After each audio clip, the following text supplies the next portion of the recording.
Once upon a time, in a kingdom far away, there lived a beautiful princess named Snowhite. Her skin was as white as snow, her lips as red as blood, and her hair as black as ebony. Snowhite lived with her wicked stepmother, the queen, who was envious of Snowhite's beauty. Each day, the queen would ask her magic mirror, "Mirror, mirror on the wall, who is the fairest of them all?" And the mirror would always reply, "You, my queen, are fair. It's true, but Snowhite is even fairer than you." Consumed by jealousy, the queen ordered Snowhite to be taken into the forest and left there to perish. But Snowhite, brave and kind-hearted, found her way to a quaint little cottage hidden deep in the woods. Exhausted, she fell asleep on one of the 7 tiny beds inside.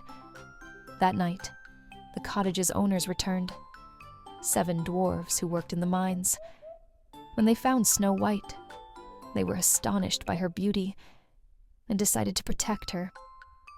Snowhite awoke to their friendly faces and agreed to stay with them, helping with the household chores in exchange for her protection. Meanwhile, the queen discovered that Snowhite was still alive. She disguised herself as an old peddler and visited the cottage, offering Snowhite a poisoned comb. Snowhite, too trusting, fainted after using it. The dwarfs found her, and realizing the danger, removed the comb from her hair, and she revived. Undeterred, the queen tried again. This time, she disguised herself as a beggar woman and offered a poisoned apple. Snowhite, unsuspecting, took a bite and fell into a deep, death-like sleep. The dwarfs, heartbroken, placed Snowhite in a glass coffin, mourning their friend. One day, a prince from a neighboring kingdom came across the cottage and saw Snowhite in the coffin. Enchanted by her beauty, he kissed her gently. The spell was broken, and Snowhite awoke. Overjoyed, she and the prince fell in love. The prince invited Snowhite and the 7 dwarfs to the palace. They celebrated a grand wedding, and the dwarfs were honored guests.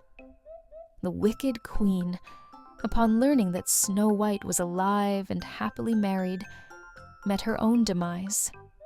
Snowhite and the prince lived happily ever after, and the 7 dwarfs returned to their cottage, content knowing their friend was safe and happy. And so, in a kingdom filled with love and joy, Snowhite and the prince reigned with kindness, forever cherishing their magical journey together.